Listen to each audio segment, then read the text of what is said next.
Right.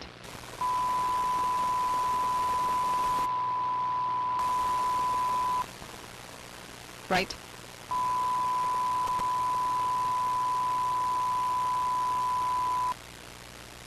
Right.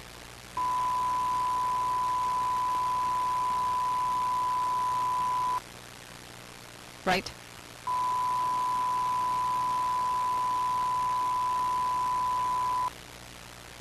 Right.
Back off, Brittany. No, NSYNC. It's time to meet tomorrow's teen sensations. Let's get this party started. Next, Jenny Jones. New teen stars on their way to the top.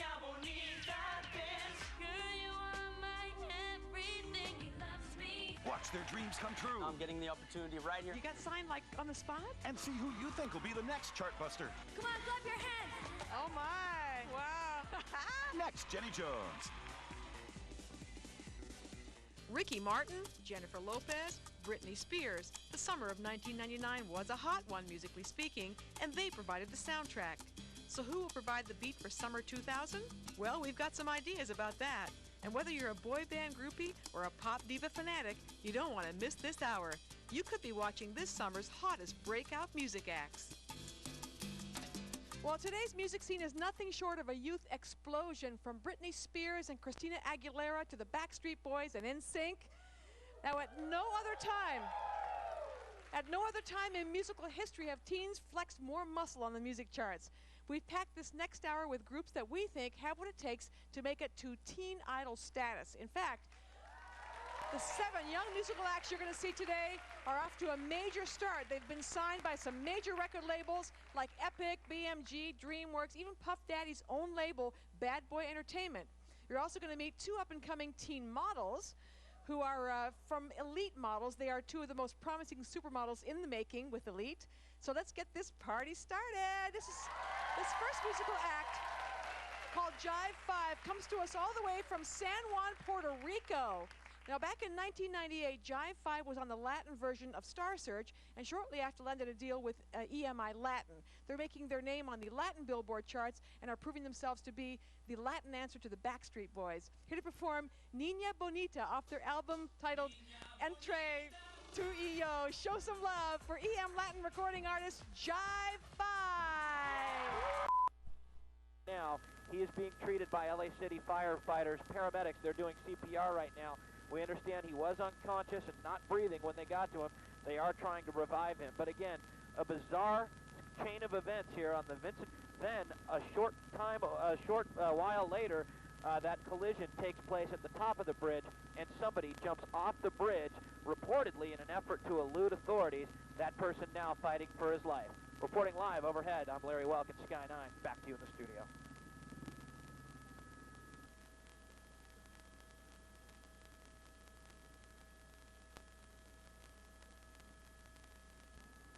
Fireworks.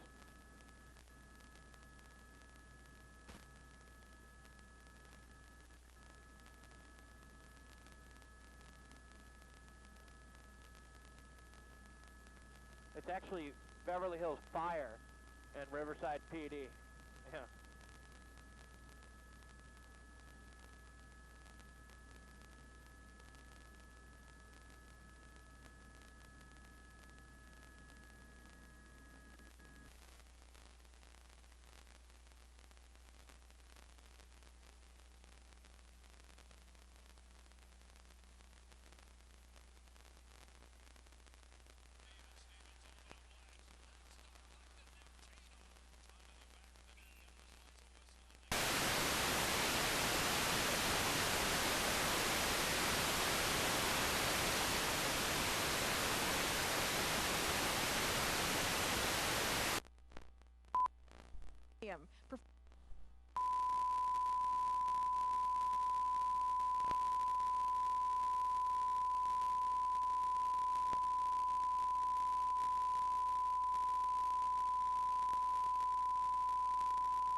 Cindy, we gotta get a pack of cigarettes.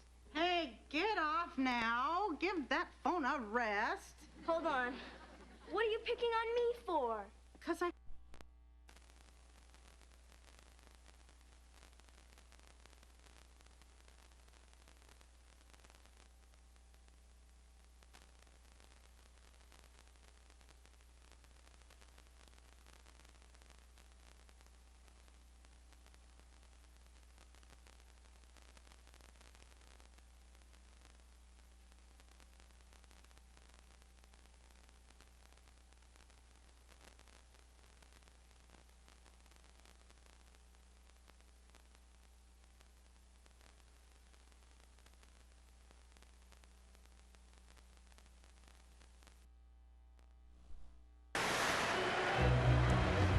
Stanley Cup.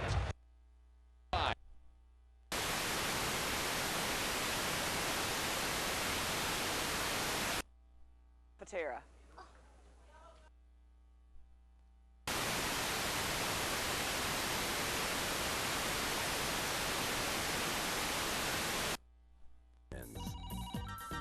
Hi, Jay, it's Heather.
In many cases, we've had situations where we've been in a situation like this and we have thought that we had an individual that had fallen or whatever, and the individuals ended up walking on the beach. So we're just not at a point here yet where we want to rule anything out.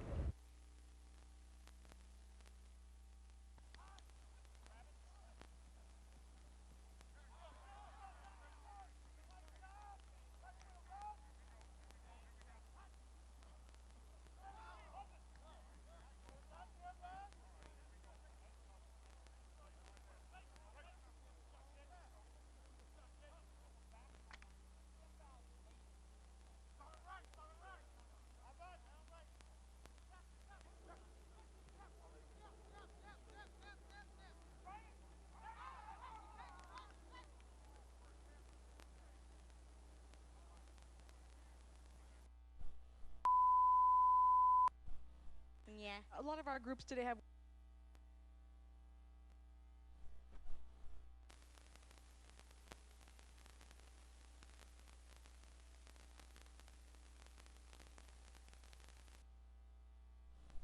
Marty, but there's my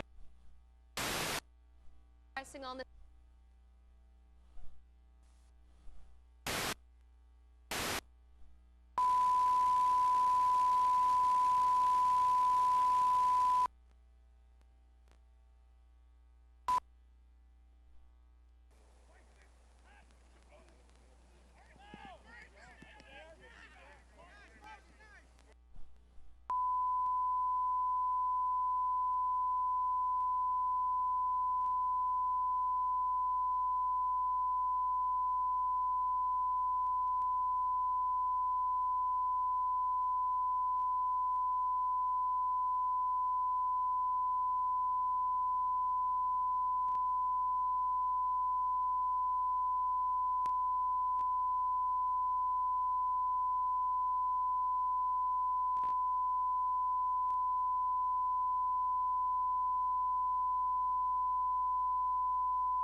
Tyler, down this way. White.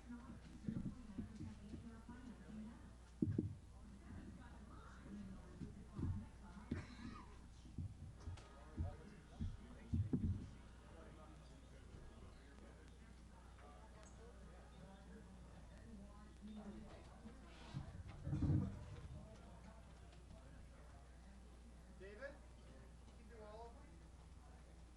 Yeah.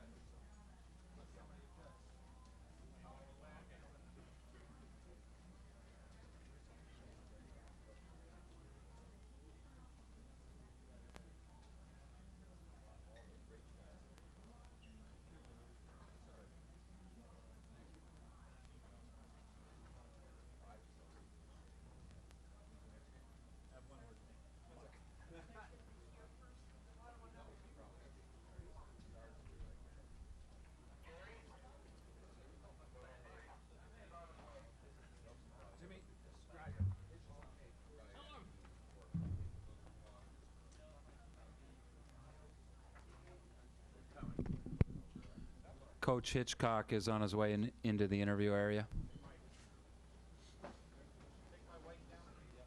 Gotta go around. Gotta go around.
Questions?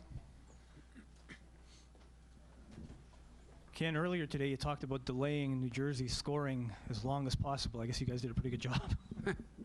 Yeah, I think what set it up for us was we played a real good first period, and you know, as the game went on, this is very familiar territory to our team. We went through this whole thing last year, multiple overtimes, classic games at the end. We've been here before. Coach, in your opinion and your experience, how does a game like this affect the winners and how does it affect the losers? I think it affects, I think the one, I don't know about the losers, but I know from our standpoint, from our team standpoint, we just don't want to drop our level. We feel like we competed at a high level today. We had to. We had no choice. We did it for 60 minutes or more, and we just we really felt strongly as an organization and as the players that we owed something to ourselves and we owed something to our fans and our families back in Dallas, and we needed to make amends for the third period in Game 4. And I think that there's some momentum, but the momentum is more that we've been here before. We know this feeling of endurance tests, and we've been here. Coach, it was a classic duel between Belfour and Brodeur. Can you talk a moment for just about Belfour's play and how incredible it was tonight? Well, Eddie and Martin, I mean, I don't think I've seen, to be honest with you, I don't think I've seen anything better since I've coached in this league. Two guys going at it like that. I honestly felt that we're just going to have to take a timeout and play next week or something, because I didn't think anybody was going to score. I just felt, and there was a lot of quality chances on both sides, and both those guys are, their determination level is incredible. Because of the change in personnel, what's the difference in coaching this year's Dallas Stars team versus last year's Dallas Stars team? Last year's team was, somebody gave me the best analogy. We finished in the middle of June, and then we had to start up a month and a half later, and or 2 months later, and get going again, and we were already full at the table. This year, we've tried to fake it full, but we haven't been full. We haven't had the hunger at times, and yet we have at times, but we really we showed something today with our players that there's a definitive hunger within our group right now that still burns pretty strong. Did you learn anything new about your group tonight, or did it just reconfirm what you already thought about them? Well, I think, Ed, it really just reconfirmed what I thought about this team. I think that there's a fabric that we've learned how to lose together, we've learned how to win together, and we've learned how to stay together, and I think that we stuck together today. And I think that we've learned all those lessons, and some of them are being very hard lessons, but we've learned those things, and you know, there was a point there where you wanted to win so badly.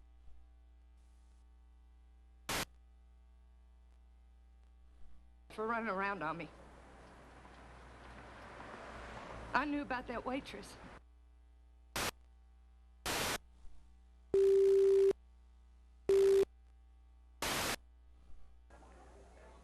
Size 7's easy to size.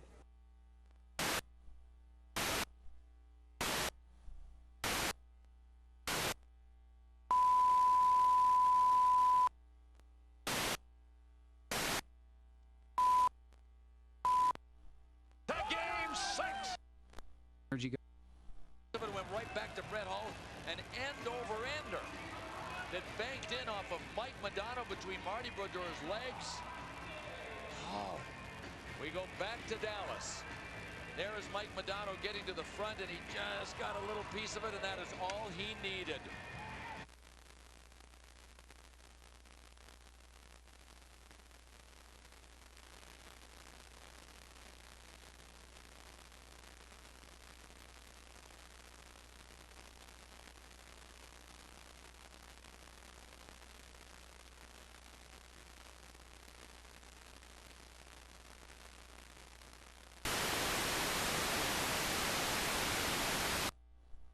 He's played great, and Eddie was good early.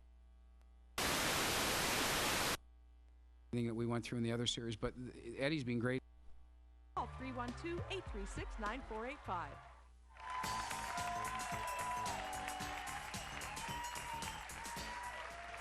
Well, she's been #1 on the French-Canadian charts thanks to her duet with Casey and the Sunshine Band, and people compare her to Celine Dion. She's making her American debut right here on our show. Singing her latest single, Listen to My Heart, here is Jacinthe.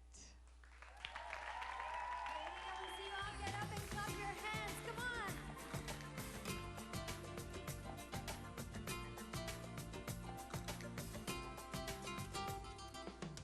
I hear your last goodbye every time it starts to rain.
set, David?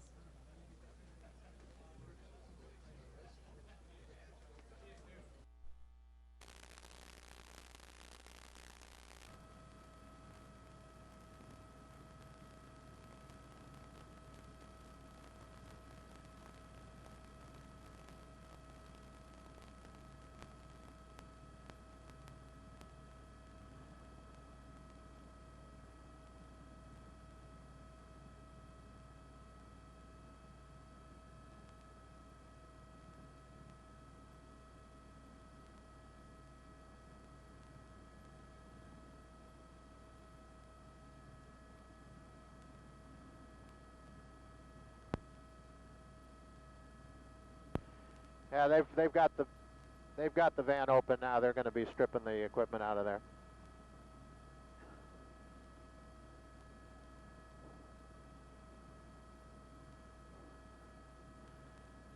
They're taking equipment out of there now. They put graffiti on the side. They got both the doors open. I haven't seen anyone in the van coming out of there.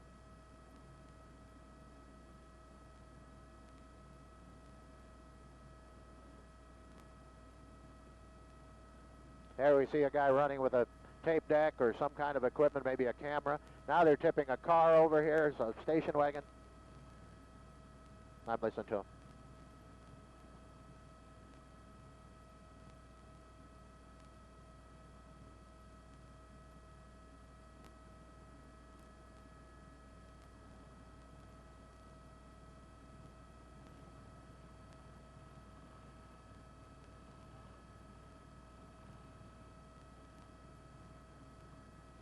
Yeah, I'm ready anytime you are. Okay. I'm ready to... Yeah. Yeah, control, I'm ready anytime you are.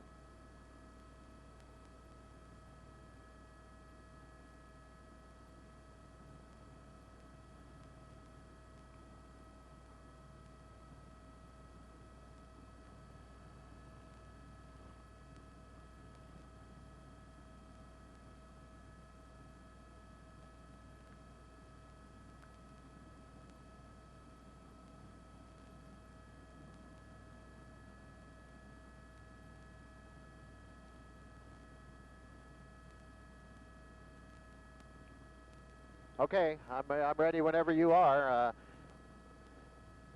These guys are just attacking this SUV here, right in... I know, but he told me he wanted me to talk.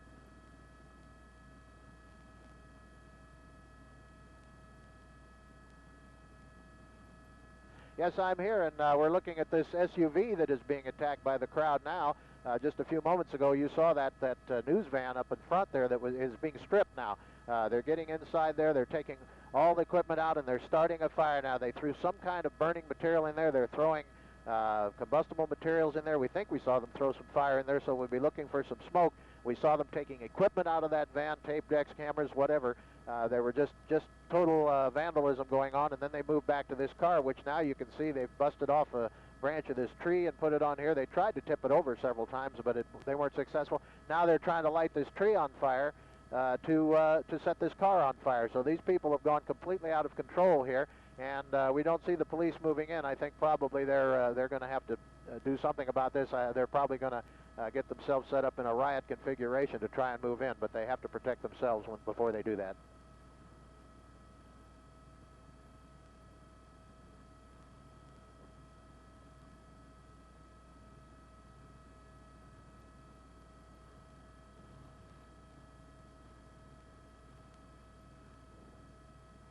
Okay, that's a fire extinguisher. They're running around just shooting off the fire extinguisher there. Now we see them throwing some big piece of, whatever it is, something out of the news van perhaps.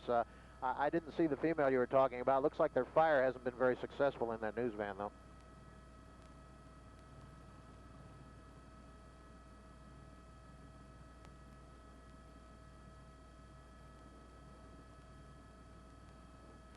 I think it must be 11th because it seems to be an east-west street here running right across the front of the Staples Center where that curve is. I can't read the street signs down there, but it is this curving road that is right in front of the Staples here.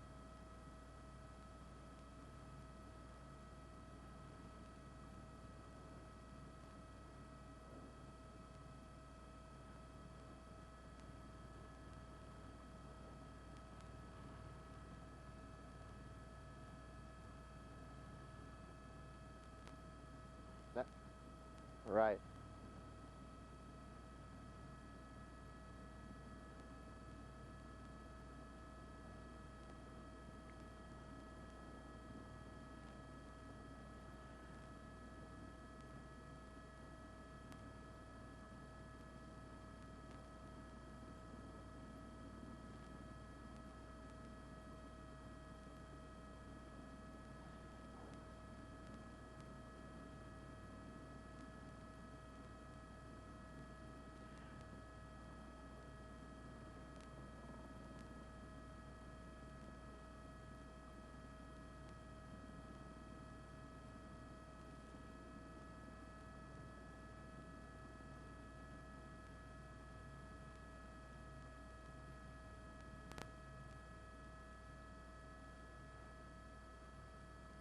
Carrie? Yes, I was just going to say that as we pull back and look at this, it really looks like these incidents that we're looking at, the news van and that other SUV that they were attacking.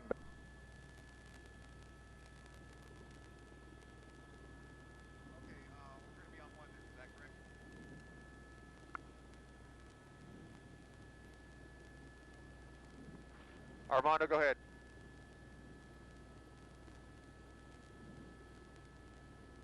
Look at that. That's a...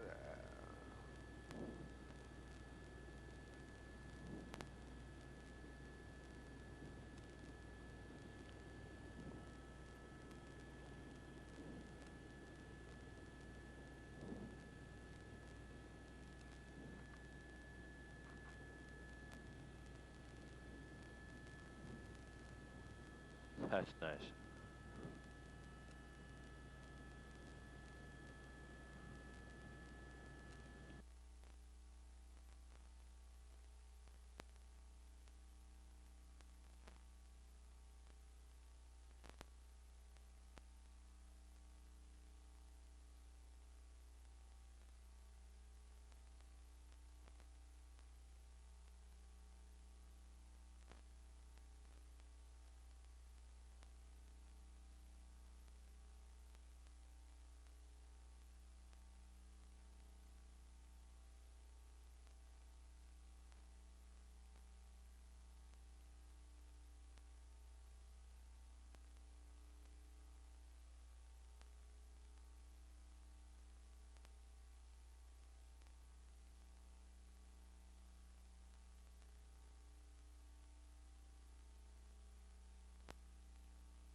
It looks, no, they're not. And I don't think that's Figueroa. I think Figueroa is the one right next to the freeway, isn't it?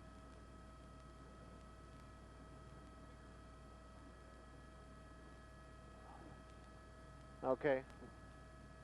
All right. Well, there's a lot of people in that intersection, but okay. Yeah, we see we're in the box there.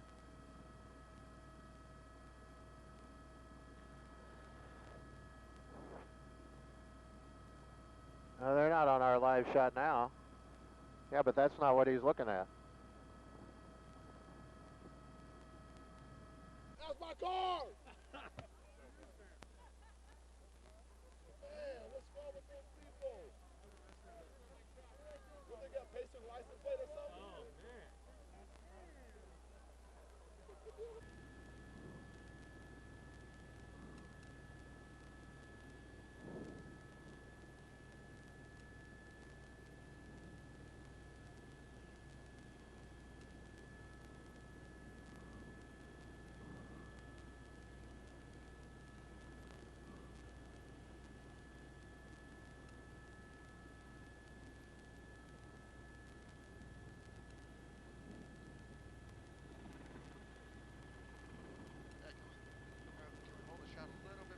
Yeah, I'm sorry. I was trying to slide over.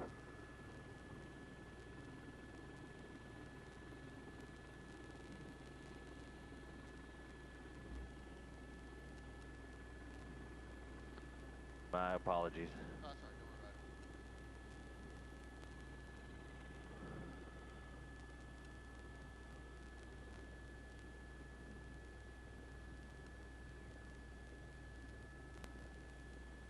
about it. Oh, they torched the police car.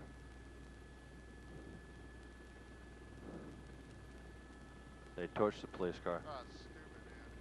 These guys are in such big trouble.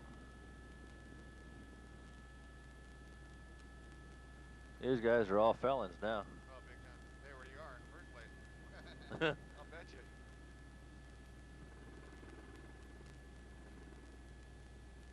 That guy's gonna pull out a gun, watch.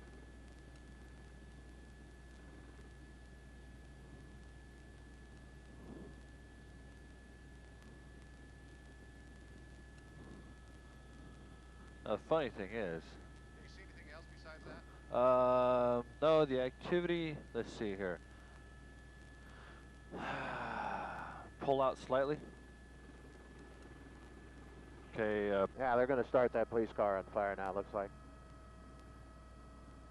Yeah, they're sticking some materials in there.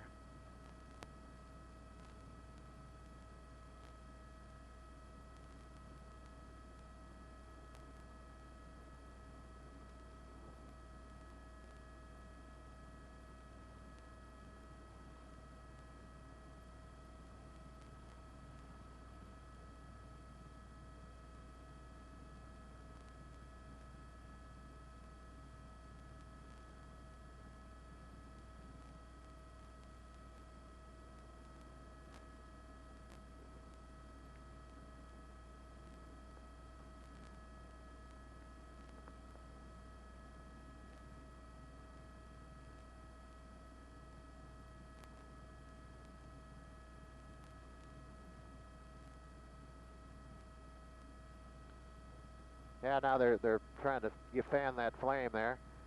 Yeah, there it goes.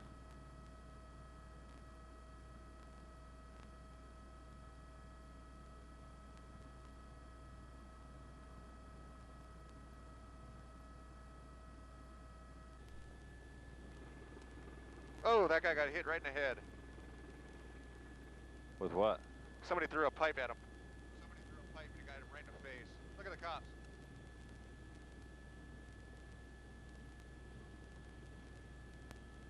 Look at the photographer, dude.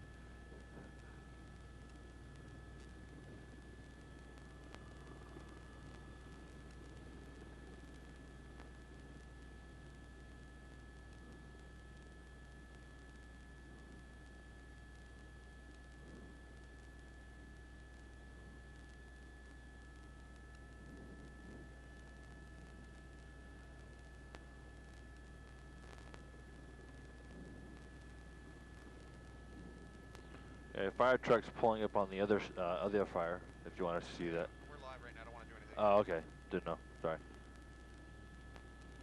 And now you're not. Yeah, you're on the ground now. Yeah. You can see we have another one that they were shaking the van and they spray painted graffiti on it. Over to my right, we see a police car which is on fire, and now, of course, they know that they're on camera, so I can barely hear. But there we are right here. The police are standing by a bit away, but the crowd's right here. Well, you know, I can't even talk right now, but as you can see, they're climbing onto our news van. But the crowds are sort of away from the cars that are on fire. They just go where the camera is, as you can see. I'm gonna have to pitch it back to you guys because I deal with what's out here. Well, both of these vehicles are total loss, so.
Okay.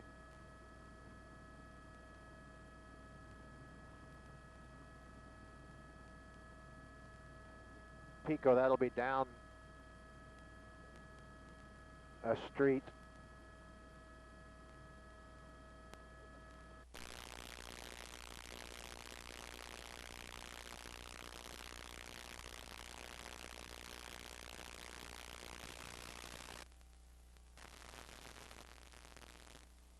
First two games of this series and need to win but one of the next two in order to be NBA champs. In the crowd at the Staples Center for Game 6 include Mel Gibson, Helen Hunt, a Staples Center staple, Dustin Hoffman, he's a regular here, Michelle Kwan,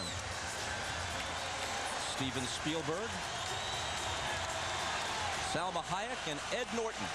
Great actor, but every time I hear Ed Norton, I think it should be Art Carney. Matthew Perry is here. Will Smith, David Stern, Whoopi Goldberg, and of course, the honor of appearing last. Here's Kobe Bryant, forcing a shot, but it winds up like a perfect pass as Shaq slams it down. The further 7-point turn. Smith's in the paint with the jumper. Rice lost it to Davis, who puts it down emphatically. Who is very active on those boards. Perkins to trigger it in. Jackson turns, fires, and hits! If you're the sort who believe... Well, the question was going to be, could they shoot in the Staples Center like they shot at Conseco? Well, that right there was as clean as it can right now, adjusting to that. Kobe Bryant back in. Look at Perkins, open for three. It's almost automatic. But again, they go to that high screen roll with Ben right now, adjusting to that. Kobe Bryant back in. Look at Perkins, open for three. It's almost automatic. But again, they go to that high screen roll with Ben. Because he wanted additional practice against this shooting background. That shot is rejected. Here comes... I think that if you guys are happy... The big man... Phil Jackson, as some may not know, won an... It'll be Miller on the move. Outside to Crozier, corner three. Got it. This guy is playing unbelievably. Great basket. Shaq has to come over and help, as does Ori. Now, Ori's guarding Crozier. He's got to stay at home. Let Shaq be the guy who blocks shots. Now, Jalen Rose going out of the... Kobe Bryant took it away from Mark Jackson. Now Jackson's alone with him, and Kobe can't score. Ball knocked away. Sure. Kobe's very upset. He feels like he's getting hit. A Lakers score here would be huge going in at halftime. Especially if it's a three, which it is by Kobe Bryant.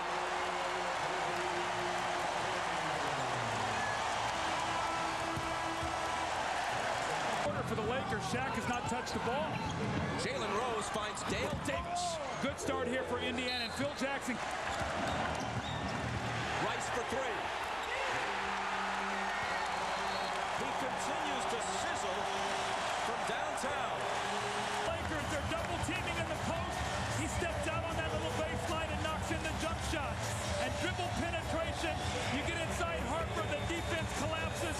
You do not want to leave Glenn Rice. He's shooting the ball exceptionally well. Kobe Bryant, double team, looking for help. Forces up the fadeaway and makes it. My gosh. What a shot. Kobe hands it inside to O'Neal, and he will have another chance to tie the game. But they cannot keep Kobe Bryant in front of him. Look at this spectacular pass. He gets in the air, splits three defenders. Shaquille O'Neal catches it and finishes it. He's going to have an opportunity now to go to the line. Late in that game when they needed it in Game 7. Jalen Rose curls in. He's stripped. Shaw's got it. It's a 2-on-1 break. Kobe Bryant flips it to Shaq, who is belted, and the shot goes down. So does Shaq, and he's clutching his left knee.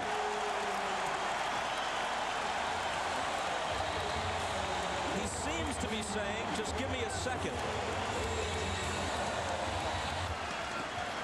Rick Fox, Miller guarding him.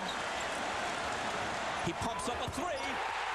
And Larry Bird immediately says, let's talk it over. seen this from the Lakers. Guys that you don't expect to make shots. We've seen Fisher. We've seen Ori. Now we see Fox, and the Lakers have finally taken the lead. Partly because when you've got Shaq and you've got Kobe, lesser lights get less Time they get into the lane right now. Shaquille is going to come over. Rick's back to Harper. He takes it to the hole but can't finish. Crozier comes up with it. Here are the Pacers down by only 3. Jalen Rose to tie it. There it is. When you can shoot the 3, you're never out of a game. They love it at Conseco. We got a tie game. Their Pacers are on a 7-0 run. Harper to Shaq, guarded by Davis, turnaround jumper. How about that? He's got 4. Miller, the fake, the 3, he got it. And that's why it's so important. I think they're going to give him. Kobe, off balance, and the whistle blows. He had the ball knocked away, but the foul is on Indiana.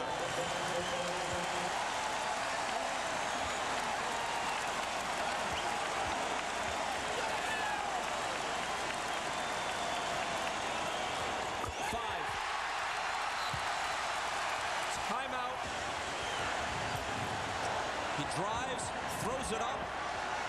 Dale Davis recovers and dunks it with 5.4 seconds. About exactly what, we're not sure. People rimming the court, fans and media both. Jackson looking to throw it in against Shaq. Reggie turns and pumps it up, off the rim, and the Lakers are the 2000 NBA champions.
Wow, that's really weird.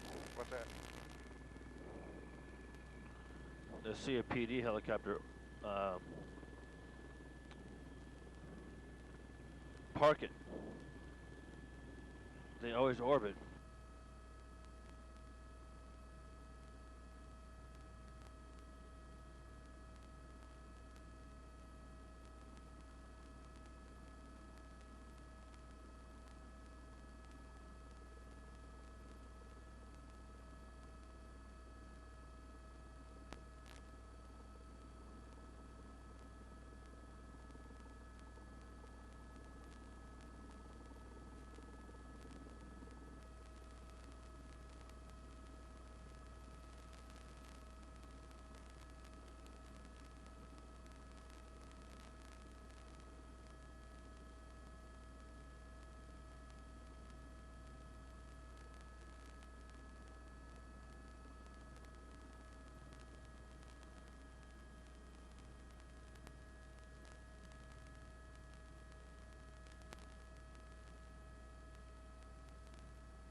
Championship and MVP trophies.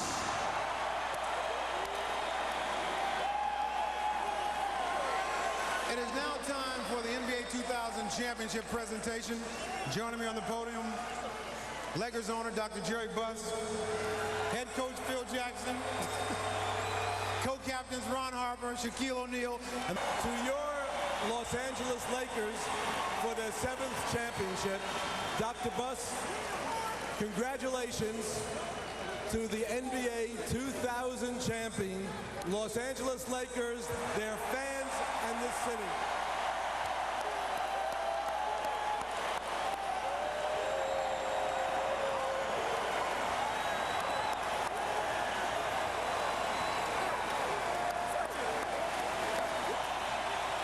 This is for LA, the Staples Center. What a way to start a millennium. To the unanimous MVP of the 2000 finals, Shaquille O'Neal.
The Lord to bring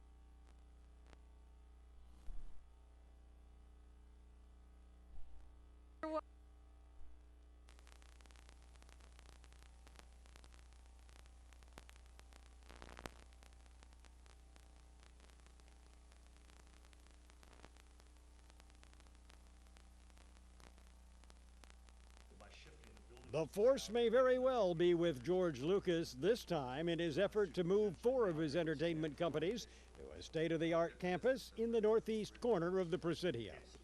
The movie maker's architects have lowered the height of one building and opened up view corridors throughout the 23-acre complex. If approved, it will house LucasArts, Industrial Light and Magic,